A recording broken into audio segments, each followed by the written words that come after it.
Welcome to NTD Evening News. Our top story tonight, prices for everyday goods will come down.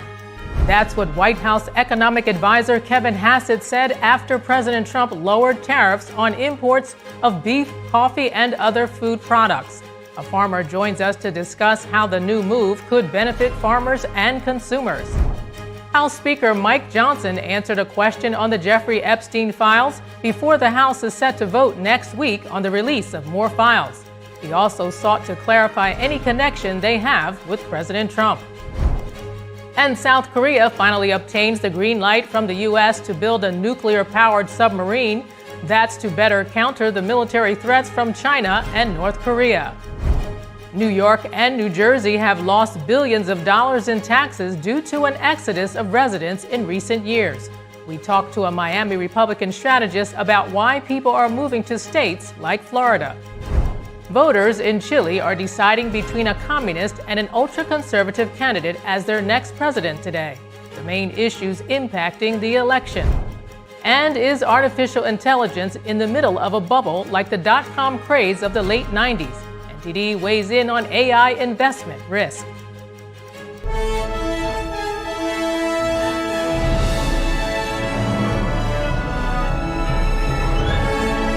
This is NTD Evening News, live from our global headquarters in New York City. Good evening, and thank you for joining us tonight. I'm Arlene Richards. Dozens of criminal illegal immigrants have been detained today in Charlotte, North Carolina's largest city. That's part of the DHS's operation launched yesterday, known as Operation Charlotte's Web. Gregory Bovino is the commander-at-large of the U.S. Border Patrol. He documented several of the arrests on social media, which he said had risen to 81.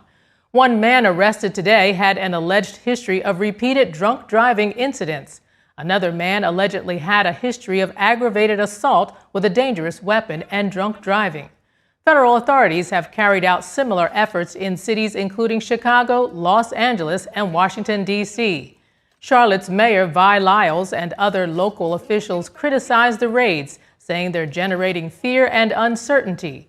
DHS hasn't said how long the operation will last, and federal authorities say they're also ready to help individuals seeking legal guidance on immigration matters. White House economic advisor Kevin Hassett is weighing in on the growing cost of groceries. This morning on ABC's This Week, Hassett suggested prices for food staples like bananas, beef, coffee, and tomatoes will come down after the Trump administration's latest exemptions are implemented. He also noted that prices will fall as the supply of goods entering the U.S. increases. Take a listen. The prices for those goods weren't necessarily going up just because of tariffs, and so the prices will go down. Well, the prices will go down, of course, but because the tariffs have been taken off. Right. Well, and because the supply of the goods into the U.S. is going to increase. The administration on Friday announced that agricultural imports would largely be exempt from reciprocal tariffs. Average grocery prices were 2.7% higher in September compared to last year. But the cost of coffee has soared 21% in a year, and bananas are up 8%. Hassett pointed out a number of external factors, including weather and disease, as driving most of the price increases. He stated prices would drop once duties are removed. In an interview with Fox News, House Speaker Mike Johnson spoke about the current state of the debate over the Jeffrey Epstein files in the U.S. House. President Trump has clean hands. He's not worried about it. I talk to him all the time. He has nothing to do with this. He's frustrated that they're turning it into a political issue, and it's not surprising because the Democrats have nothing else to talk about. What have they accomplished in 10 months? Epstein is their entire game plan. So we're going to take that weapon out of their hand this week. This week, the House is set to vote on releasing files related to Jeffrey Epstein that are held by the Justice Department. Last Wednesday, the House released 20,000 pages of documents received from the Jeffrey Epstein estate. Trump was among the names found in emails, but the emails lack context. Trump and Epstein were photographed together decades ago, but the president has said the two men fell out prior to Epstein's convictions. Johnson said the deceased Epstein victim, Virginia Giuffre, has also said Trump had no connection to Epstein's crimes. Trump recently instructed the Department of Justice to investigate prominent Democrats' ties to Epstein. Congressman Ro Khanna is a California Democrat and an original sponsor of the petition calling for a vote on the Justice Department's files release. He said today that he expects more than 40 Republicans to vote in favor. President Trump expresses disapproval with Indiana state lawmakers. He says they need to push forward with redistricting efforts. Colin Fredrickson has more. In a Truth Social post, Trump mentioned state senators Rodric, Bray, and Goode. He mentioned how their lack of effort in pushing for election maps more favorable to Republicans could cause the party to lose seats in the U.S. House of Representatives. He also mentioned Indiana Governor Mike Braun. On Friday, Bray said there were not enough votes to redraw the state's map, so the Senate would not hold a session on the issue as called for by Braun. Braun said on X that state senators should show up to vote for fair maps. Trump said Braun is not working the way he should to get the needed votes. He also said any Republican who votes against redistricting should lose his seat in the primary elections. Trump has put a lot of pressure on Indiana Republicans lately. He has invited their state legislative leaders to the White House and has sent Vice President J.D. Vance to the state. Redistricting typically occurs once a decade to use data from the U.S. Census. But lately, Democrats and Republicans have been locked in state-to-state redistricting battles before next year's midterm elections. A rare earths deal between the U.S. and China will hopefully be done by Thanksgiving. Treasury Secretary Scott Bessent made the remarks during an interview with Fox News that aired today. Here's the Secretary. We haven't even finished the agreement, which we hope to have done by Thanksgiving. And I am confident that post our meeting in Korea between the two leaders, President Trump, President Xi, that China will honor their agreement. The U.S. and China announced a framework agreement on October 30th. As part of the terms, Washington agreed not to impose 100% tariffs on Chinese imports, while China would hold off restrictions on export of crucial rare earth minerals and would buy more American soybeans. During the interview, Bessent rejected a recent Wall Street Journal report which said Chinese officials plan to restrict access to rare earths for U.S. companies with ties to the military. When asked what the U.S. would do if China didn't honor that deal, Bessent said the U.S. had lots of levers but remains optimistic about the deal for now. Asked whether Chinese companies could be kept out of U.S. stock exchanges, Bessent said, quote, "All options are on the table." A big moment for the defense alliance between the U.S. and South Korea. South Korea finally obtains the green light from the U.S. to build a nuclear-powered submarine. That's to better counter the military threats from China and North Korea. NTD's Flora Hua has more. The deal is part of a finalized fact sheet on security and trade released by both nations on Friday. The chief of U.S. Naval Operations says having nuclear-powered submarines can help South Korea better counter China. He adds the key Asian ally has the responsibility to deploy these submarines globally, and so it can build a worldwide naval presence. The South Korea side highlights the need to counter North Korea. Having the U.S. consent to build nuclear-powered submarines has been the country's goal for decades, but building such submarines can take years. What's more, the South Korean president confirmed on Friday that the country also secured the U.S. approval to expand activities like uranium enrichment and nuclear fuel reprocessing. The deal comes after President Trump met with South Korean President Lee Jae-myung 2 weeks ago. Flora Hua, NTD News. President Trump says he's open to a deal that would give Saudi Arabia some of America's most advanced fighter jets, the F-35s. The comments came as he heads into a high-profile meeting with the Saudi Crown Prince next week, where they're expected to sign new economic and defense agreements. Aboard Air Force One on Friday, the president told reporters that Saudi Arabia is looking to buy a lot of F-35 stealth fighters made by U.S. contractor Lockheed Martin. The F-35 is the U.S. military's cutting-edge stealth fighter designed to evade detection and gather high-tech intelligence in the air. But the potential jet sale is raising some concerns.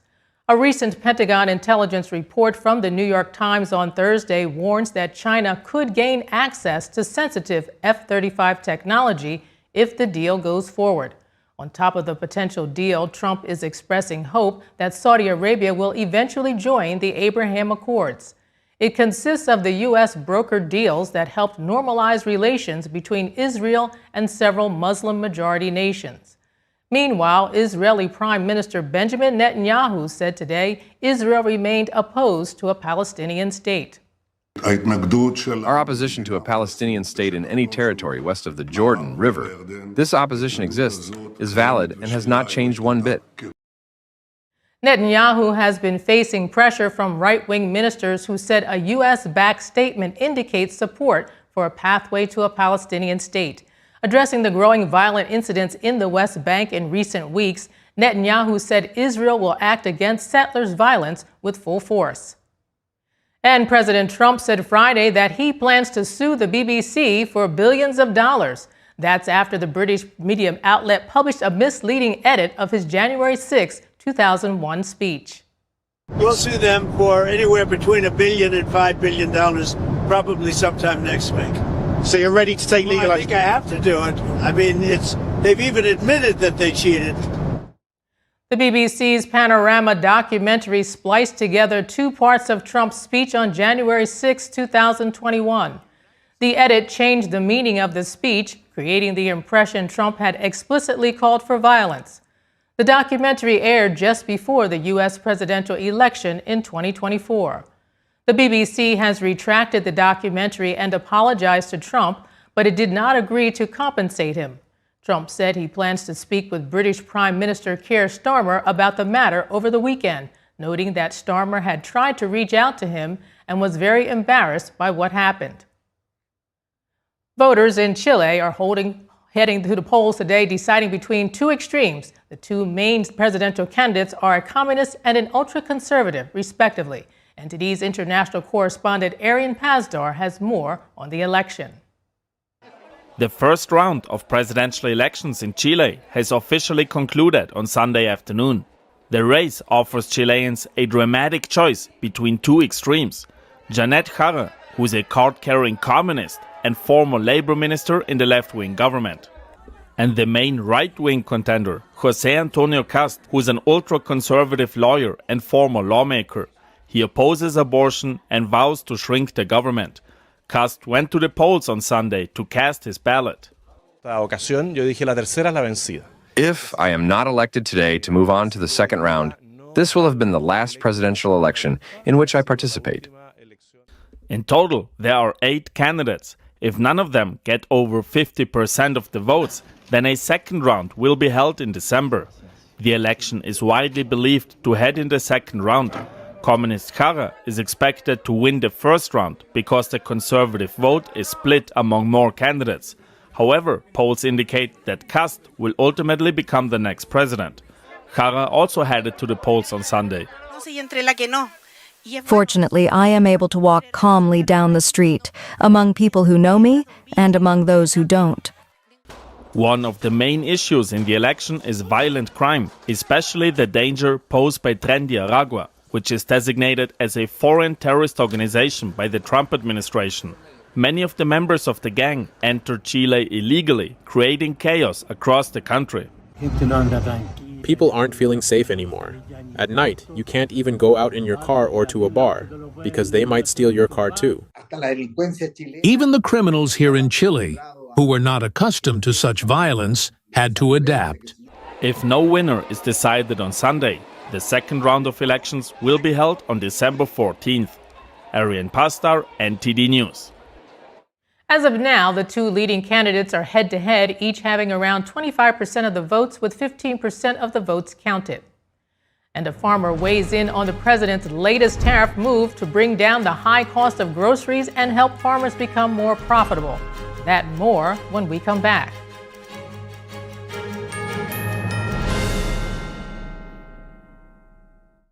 Call now to find out about our Medicare plan. Why do we have to sit through so many Medicare commercials this time of year? It's endless. Good question, Edith. I'm glad you asked. We see so many commercials this time of year because it's the only time, other than special circumstances, when Medicare recipients can change their plan for Part C. Original Medicare only covers Parts A and B, but a Medicare Advantage plan has additional benefits that Original Medicare doesn't offer. So now's the time to fill those spaces? That's right, Archie. And every year, there are changes to what benefits you may receive from your Part C plan. Call right now to find out what plan best suits your needs. It's easy, easy, don't delay. Pick up the phone and call today. Call now for your free Medicare review. 1-833-469-1754. 1-833-469-1754. You may now return to your regularly scheduled program. President Trump on Friday rolled back tariffs on more than 200 food products, including such staples as coffee, beef, bananas, and orange juice. That's in the face of growing concerns among American consumers about the high cost of groceries. Here's more.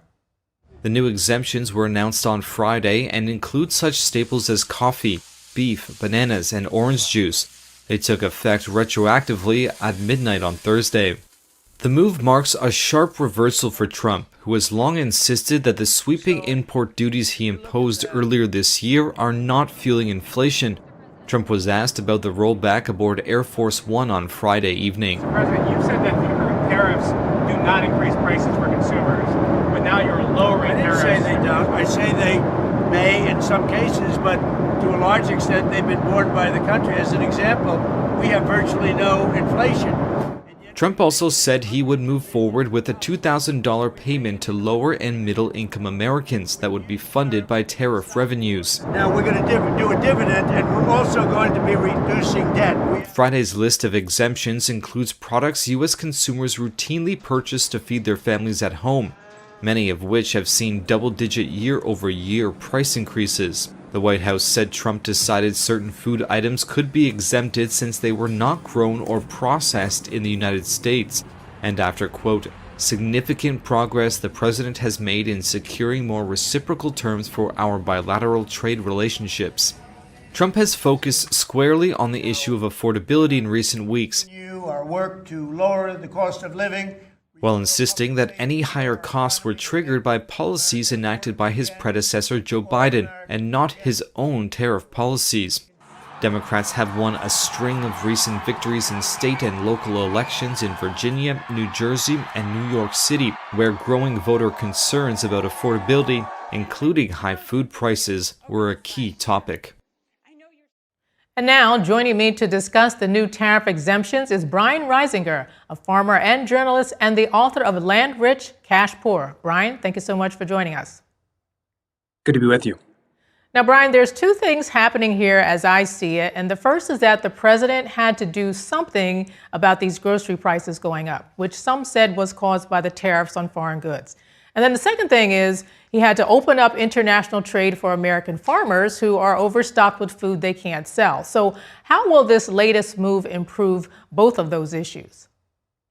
Yeah, absolutely. You know, the key here is that if you reduce these tariffs, allowing more beef to come into the country while also using the opportunity to open more markets for farmers abroad, you can accomplish two things. You can hopefully bring more beef into the country and help deal with the beef prices that Americans are facing, and you can have American farmers able to sell more beef and other crops and products across the globe. So the hope is that you're able to do both of those things, and they tie in with the two issues that I think you're rightly flagging here, which is the cost of food is very important, as is making sure that we have a strong market both domestically and internationally for our farmers because of how much they've been getting wiped out for decades now. It's important that we balance both those things. Now, you said here that if more beef comes in, then that could lower the prices. But then you also talked about farmers here in the U.S. also selling beef. So how does that balance out? Yeah, you know, we have to see how it's going to shake out as the markets evolve and we see how much American beef people are willing to buy in other countries. But you know, when the beef price is higher here in America, your average family farmer and family rancher isn't making more money because the amount of times that beef is sold and resold between the farm gate and the dinner table. And so when we have more beef coming into America, as long as it's balanced with more market opportunities for farmers and ranchers to sell abroad, it means that that farmer and rancher can sell some beef here in the United States, they can sell some beef abroad, and that can balance out the idea of more beef coming in from other countries as long as we have opportunities going in both directions. Let's say we're shutting down markets, foreign markets for American farmers while letting more foreign countries import here. That would be something that would create an imbalance and make things even harder for farmers. But new markets for American farmers and new markets for farmers from other countries to be able to come in here and help bring the beef price down, if that's the effect that it has, is something that can work if you're doing both those things at once. Now, last year you wrote in an opinion article for Farmers Advance that farmers supported Trump's call for more tariffs despite knowing they crushed sales. And you seem to acknowledge that it would get worse before it got better. So in recent weeks, farmers seem to be losing their patience. So what were some of their biggest concerns? Yeah, absolutely. You know, the reality is that for farmers, two things are true at once, which is that they've been getting hit by unfair trade standards since the 90s. And so many of them do support getting tougher and understand that that may mean tariffs at times to have tougher negotiations. It's also true that they need open markets. And so this has always been a balancing act of getting tougher with other countries to try to have deals that are more fair to American farmers as well as workers and families, and also making sure that we don't shut off markets as we have tougher negotiations. What happened very recently is that China snubbed American soybean farmers completely. And, you know, there were negotiations going on between America and China decided that they were going to target American farmers as collateral damage to try to put pressure on the administration. And so you saw farmers who have, in many cases, maybe supported getting tougher, also understanding that things with China were getting tough enough and China was retaliating enough that we needed to figure out a way to make some kind of a deal. Now, since then, the trade deal has been announced. And I think what family farmers are hoping is that that can, you know, allow the soybean sales, for example, to increase the levels they were before, but also hopefully we have a deal that is a little tougher overall and keeps China from doing some of the cheating and other things they do that hurt our farmers. So the hope is fair markets and free markets. We need open markets and we need them to be more fair. And so this is a complicated picture and farmers deal with those cross-cutting winds every single day. Now, you talk about China and some of the things that they have done to hurt farmers, but how have these reciprocal tariffs impacted maybe relationships with other key farm trading partners, for better or for worse? It's a good question. And the reality is that it's different with each country. Some of these countries have responded with progress and making deals that allow us to knock down trade barriers. Some of them have not. The reality is this. What we need to do is diversify our trading partners drastically. And so, you know, whether people support the trade deal with China or the UK or Japan or Malaysia, Indonesia, any of these other countries that there was progress made with, you know, whether people like those individual deals or not, we need those deals to be family farm first. But we also need to open up our trade with more countries. There were only about 20 trade deals in the years between the Biden and Trump administrations. 20 trade deals. There are hundreds of countries. And so what we need to do is open up more markets. And what you can also do is when you're negotiating with individual countries like that, you can have tougher, more fair trade deals because America has more leverage negotiating individually. So if we can greatly diversify where we're trading, no one country can have as big of an impact on us as, say, China did this fall. Now, are you and other farmers in different industries confident that this change that President Trump just made with the tariffs will benefit farmers in the short term? Well, we have to make sure that there are enough markets being opened abroad in a fair way to farmers in order for that to happen. So if they want more imports to bring costs down, and we have to see how the economics of that shake out, we also need enough markets opening up where these other countries that are benefiting from the reciprocal tariffs being brought down, those countries are willing to buy more American beef. So we need enough of these countries to follow through for that benefit to occur. It's very important. And the other thing is many farms are needing to figure out where their next opportunity is going to come from. The farm that I grew up on, my dad is still farming, my sister's working to take it over. And as we all work together to figure out where our farm is going, we're selling beef, we're selling pasture-raised chickens, we're doing cash crops. We have to figure out where can our money come from. And increasingly, farmers need to diversify. For decades, farmers have been pushed to specialize on a few crops and products. That was the economic pressure. And what we're seeing is that that can go too far. Because if you're only a soybean farmer and you're depending on China, you just had one of the toughest years you've ever had. But on the other hand, if you're diversified, trying other things, there's an opportunity to maybe blunt some of that. And so some of it is farmers seeing what these other countries are going to do, and some of it is farmers constantly trying to evolve, and there's very little time and very little money for farms that are operating on such tight margins to do that. Now, we've talked about the constraints on farmers, but what about the consumers? How is this new move by President Trump going to help consumers with other products, not just beef or chicken, but other kinds of products that consumers want to buy? Absolutely. Coffee and others, which are, major imports and really need to be imported, are going to be impacted by this as well. And I think that, when people there's a little bit of a debate about how much of this is going to bring prices down. And here's what it depends upon.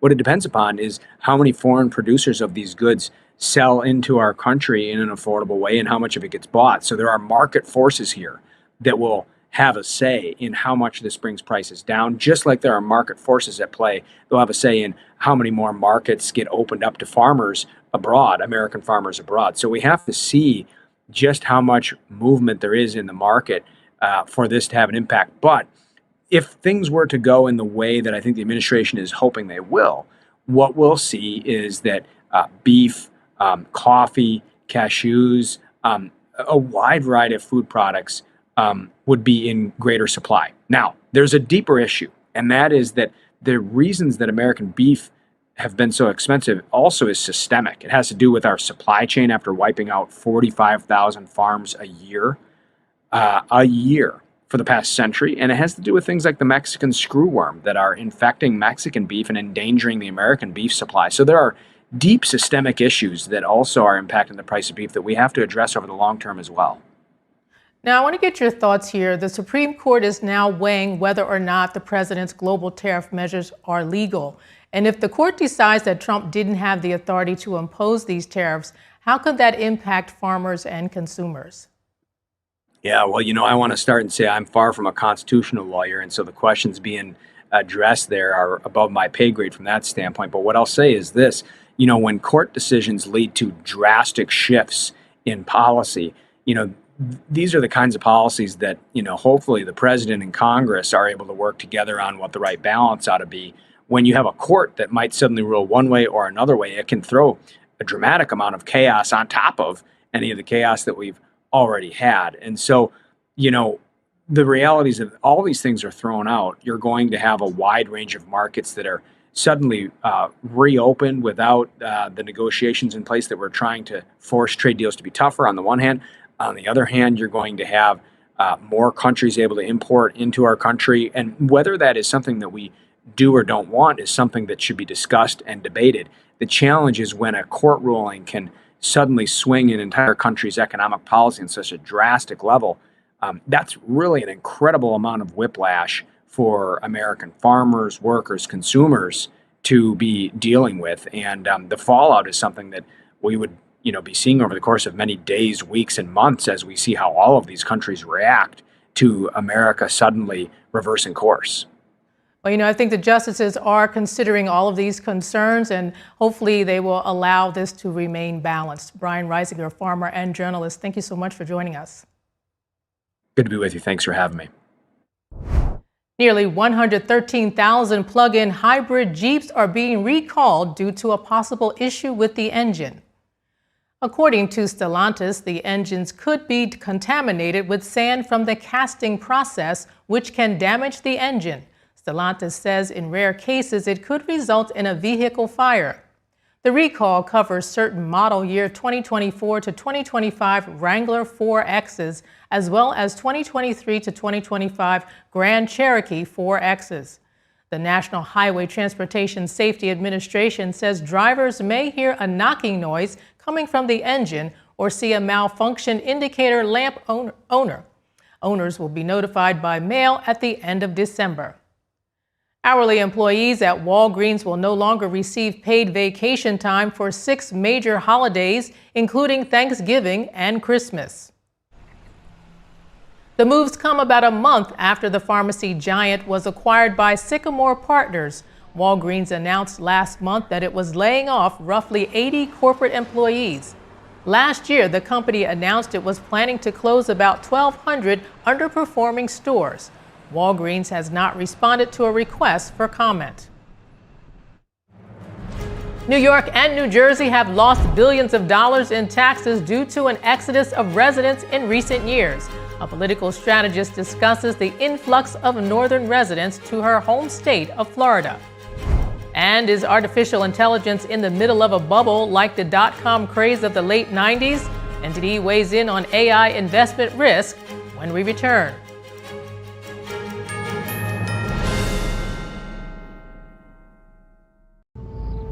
That first time seeing my son, I feel like my life did a 180. I was already trying to change my perspective of life and really just be a father figure that I never had. Being present is the most important part. I'm still growing every day, becoming a better version of myself, to be the better mirror for my son. I mean, he's just growing. He's becoming his own person. Man, at first I saw him dance, bro, he brings the vibes, you know what I'm saying? He brings the party no matter what.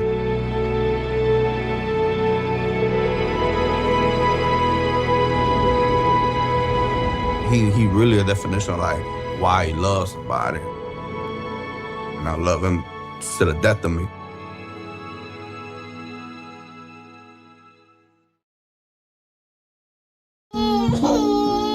We said we'd never give in to a meltdown. Okay. And we'd never babysit with a screen. We said we'd never let the toys take over. Mariella! Never leave the house looking, well, and never let them out of our sight.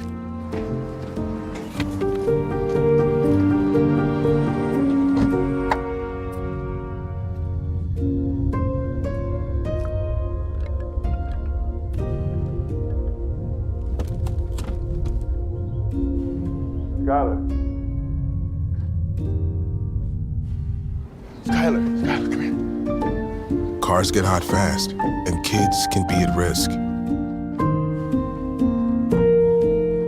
Before you leave the car, always stop, look, lock.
A recent report by Unleash Prosperity shows that New York and New Jersey have lost billions of dollars in taxes due to an exodus of residents in recent years.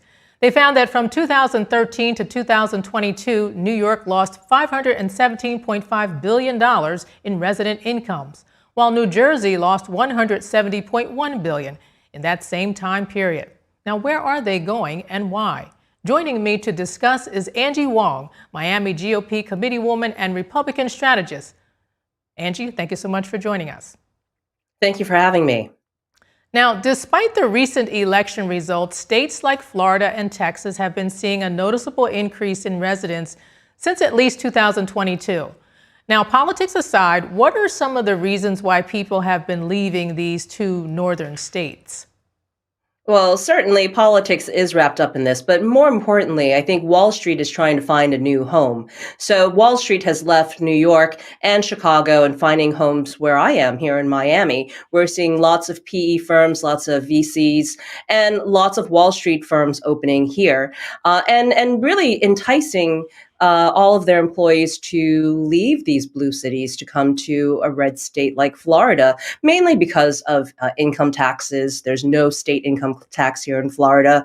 And also just a quality of life and the cost of living is, much lower than other cities that we've seen. So I think those are great enticements. Clearly, we're seeing a mass exodus. It's no longer necessary to be in some of these used to be cities. I'm from New York. I left New York in 2020 to move down here to Florida.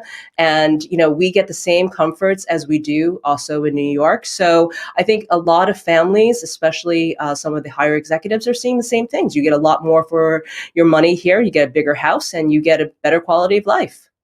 Well, New York in particular has had a high and consistent rate of residents moving out each year. And for at least the last 10 years, the reason has been crime and affordability. But in recent weeks, there's been more discussion about how socialist policies may drive people away. So the mayor-elect of New York, Zohran Mamdani, won on a platform of affordability, yet some residents and businesses are planning to leave. What are your thoughts on that? Yes, and I was just coming off a plane from LaGuardia Airport in New York, and I will tell you, I was speaking to my neighbors. A lot of them are Jewish, and they are looking for second homes in Florida should Zohran Mamdani really play out his socialist fantasy in New York City. A lot of people go back and forth. He may do it, he may not do it. Kathy Hochul, the governor of New York, may allow him to push through a lot of these free policies. But, there is a bit of a scare because I think the media, as well as the campaigning of Zohran Mamdani, seem to be a little bit anti-Jewish. So I don't know if that was just campaign rhetoric or if that is something that he wants to implement in New York City. I hope not, because it's one of our biggest Jewish bases. So I don't like that, but they are looking for second homes, and certainly the realtors in Florida are super busy. So you're saying Jewish residents of New York are looking for second homes in Florida? Yes, and I saw a plane full just this morning, getting on the plane today, and that is exactly what's happening. And also speaking to my Jewish friends in New York, everyone's a little bit nervous because, again, if you haven't lived through several campaigns before, you don't know if it's campaign rhetoric or if this is a reality for New York right now. Clearly, we do all sorts of things during campaigning to push out the votes, including fear mongering. And so I generally tell people stay put just to see how this plays out. I don't believe that New York City is going to suffer the way that a lot of people do. But again, if people feel fear in their hearts, they're going to leave. And that happened. We had a mass exodus during COVID. Lots of New Yorkers moved down to Florida during that time, mainly because of the shutdowns, right? And Florida had much, much more relaxed rules about this. You could walk on the streets. You didn't have curfews, and shops were open, things like that. So I think people really look at that and say, hey, that's the kind of lifestyle I want to live. I don't want to be feared and, be locked in my home all this time because my government tells me that. So I think Ron DeSantis did a fantastic job in looking at the scientific measures of what was going on during COVID, but also allowing people to live their lives. Well, let's talk about Mamdani's platform a little bit. Now, one of the biggest promises he made was to lower everyone's costs by having government-run grocery stores and free rent. So why would those solutions to affordability cause residents to leave? Yeah, and those are just pipe dreams. Like, you're not going to have free rent. I think people who bought into that really bought into a fantasy. You're not calling up your landlord come January 1 saying, I'm not paying my rent this month. I hope people do not do that.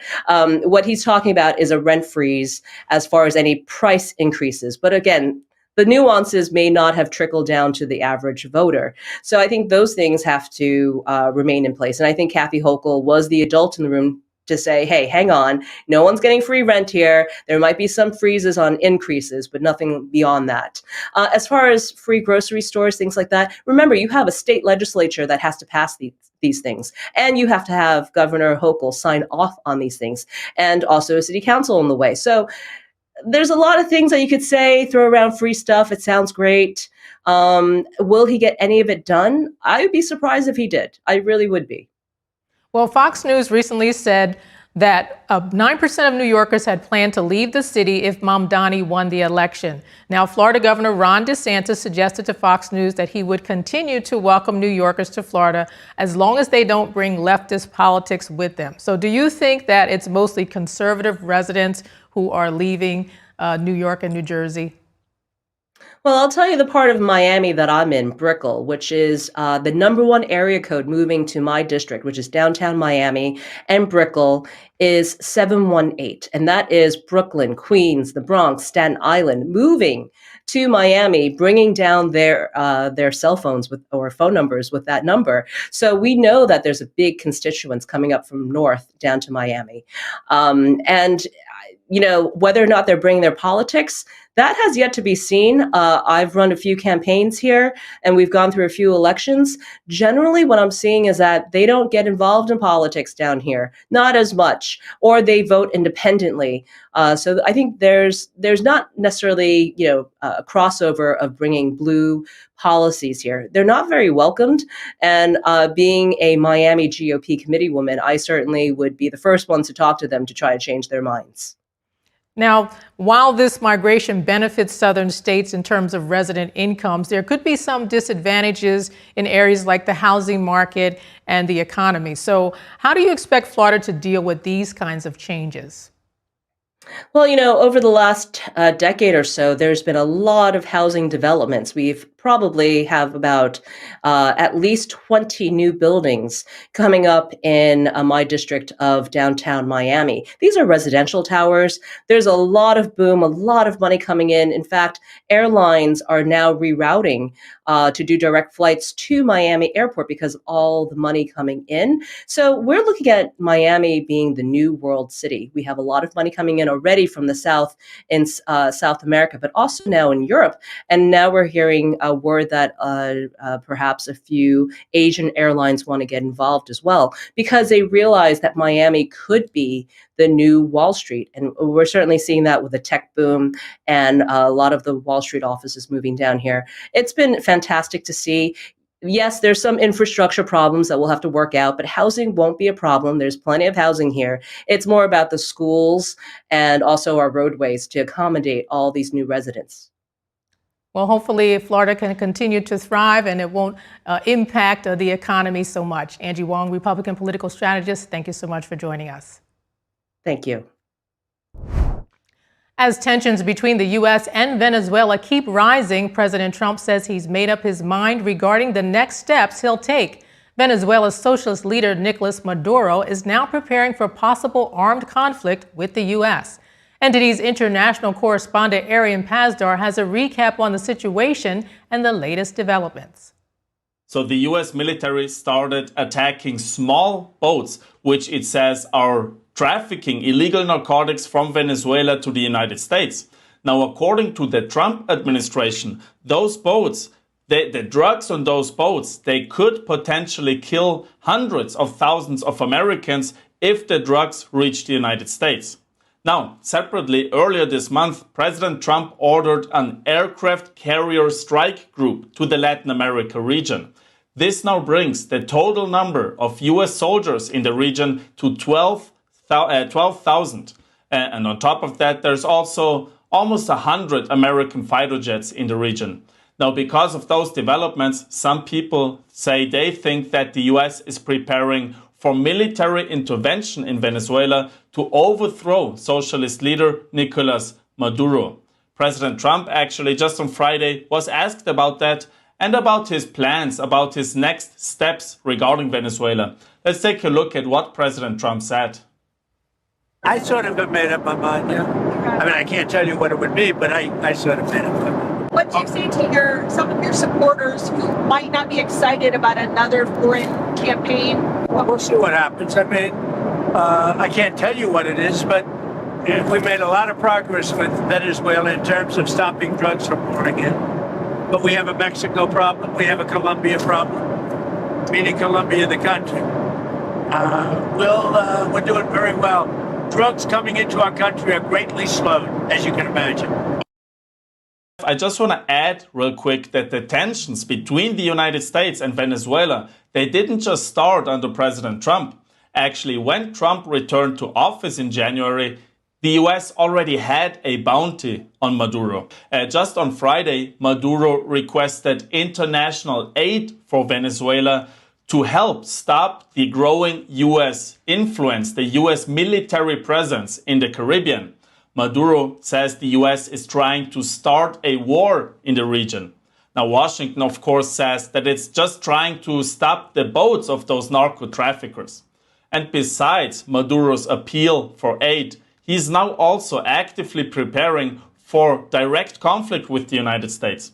Just this week, Maduro signed into law a new national defense framework. He's uniting Venezuela's civilian and military forces. And he's calling on his people, on the people of Venezuela. Maduro is saying that they should, quote, prepare for armed struggle to defend Venezuela and its sovereignty. And he's also preparing a national military police exercise soon. Let's now listen to Maduro and what he said while signing this new law earlier this week. Let's take a look. If we, as a republic, as a people, must go to armed struggle to defend this sacred heritage of the liberators, we must be ready to win, to triumph through the path of patriotism and courage. So, I proceed to sign and execute the law. It's widely believed that Maduro wasn't actually re-elected as the president and that he cheated during last year's presidential elections. That's what a lot of Venezuelan citizens think. And that's also what the United States and other European nations came to the conclusion to after official investigations. They concluded that Maduro did indeed cheat. I mean, just ask any Venezuelan citizen you might know. Chances are, I mean, not of course, but chances are that they want Maduro to go. So my point in this, the point I'm trying to make is that most Venezuelan citizens, from what I've seen, are not actually standing behind Maduro in this whole back and forth with the United States. It's been many years since overinvestment into the rise of the internet produced the dot-com bubble and crash. Now experts are noticing similarities with the quick rise of artificial intelligence investing into stocks and startups. NTD's Sean Marshall has a look into what's going on. There's no playbook for how to handle the explosion of AI stock, according to the CEO of Deutsche Bank's $1.3 trillion money management wing. Concerns that the AI sector is a bubble ready to pop are growing. Investors should be cautious, not afraid. Analysts have drawn comparisons between the AI investment craze and the 1990s dot-com bubble. We currently are in the middle of an AI bubble where stock prices have grown a lot faster than actual profit has. Valuations are currently inflated based off of AI hype, and ultimately prices need to adjust and level out eventually to match reality and actual earnings present. The recent artificial intelligence rally is different from the dot-com bubble. Today's boom is driven by everyday retail investors, not institutions. Questions have been rising about how much higher AI favorites can go following their already high gains. Buying during hyped up periods means buying at the top, and investors should really be ignoring the hype and focusing more on diversity instead of chasing whatever's hot in the given moment. Tech trends, they come in waves, and when AI hype fades, a new emerging popular technology will come with hype surrounding it. At the start of this month, Palantir was sporting a rise of nearly 174% for the year so far. The so-called Magnificent Seven, including Nvidia and Meta, have seen their share prices soar, fueling fears about the scale of market exposure to just a few names. Sean Marshall, NTD News.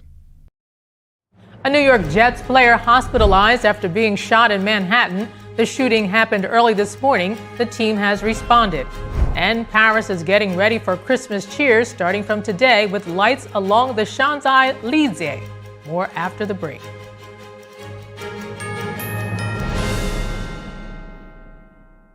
This is Pho-licious. Now, what is pho? It's an authentic Vietnamese noodle dish. The Pho-licious chicken pho brings the comforting, aromatic flavors of Vietnam to your bowl, and Mama Thu's signature spice blend. Well, this chicken pho is as close to homemade as it gets without the wait. Some cubed chicken, a little lime, and then the magic moment. See you soon, my friends. Felicious is now available at your local Walmart or walmart.com.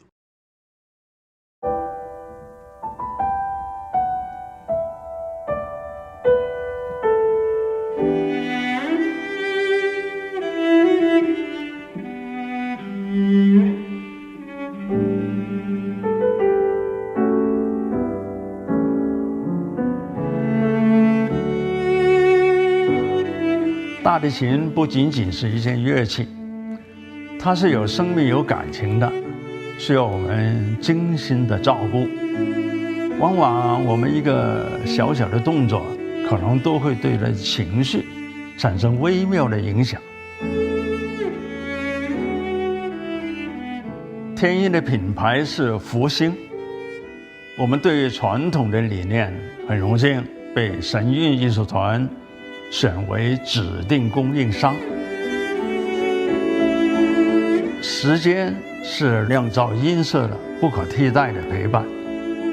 我跟大提琴已经有60多年的友情了，每一把琴都有它自己的个性，熟悉它，才能真正发挥它的潜力。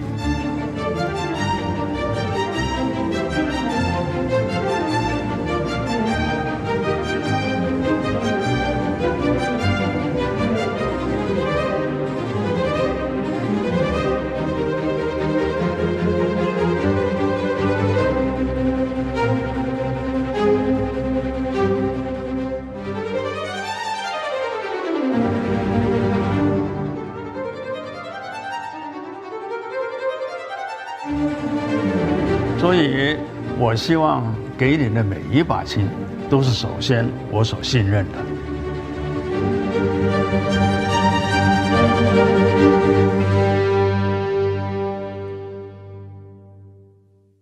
I debate all day. It's what I do. But there are some things that are undebatable, like your mental health. I was in a dark place when my brother passed away in a car accident. I was depressed in ways I never imagined. I reached out, and my sisters came, my pastor, my therapist. They helped me get through it. I found that the more I spoke up, the healthier my mind became. When you love your mind, you can go so much further. Find mental health resources at loveyourmindtoday.org.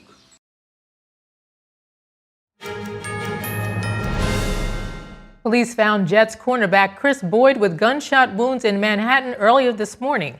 The 29-year-old is in the hospital and is listed in critical condition.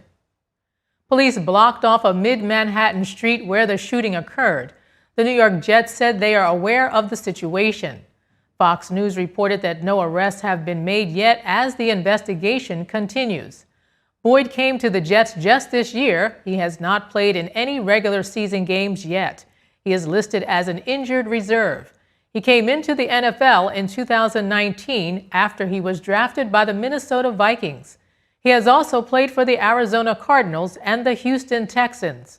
A friend from his college football days told the New York Post that Boyd is doing well. Ernest Quander was a coach and Boyd was a player at the University of Texas.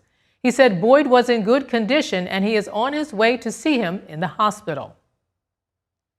Pedestrians in the German city of Nuremberg made their way for hundreds of bleating sheep today as the woolly flock was herded through the downtown on its way to its winter quarters. About 600 sheep were driven through the historic center as part of a popular annual tradition. Each year, the shepherd leads his flock to new pastures outside the city. During the summer months, the sheep are used to keep the grass in nearby meadows short. Nuremberg isn't the only German city where sheep are used as lawnmowers. They also graze in some other places, including the nation's capital, Berlin. The sheep's slow munching makes for insect-friendly grass care, helping preserve biodiversity and also save city authorities the costs of mowing. We are entering the holiday season in Paris. Christmas illuminations go live on the iconic Champs-Élysées Avenue. The trees on one of the most famous avenues in the world were illuminated with a wave of lights radiating and switching colors, all the way from Place de la Concorde to the Arc de Triomphe. The illuminations will take place every evening from 5 p.m. to midnight from now to January 4th, 2026. With the exceptions on December 24th and 31st, for which the lightings will shine all night. This annual tradition cements Paris's nickname as the City of Lights, perfect for holiday magic today and beyond. For around-the-clock coverage, visit us at ntd.com/live or download our NTD app. And that's all for tonight's news. Thank you for tuning in. I'm Arlene Richards. Good night.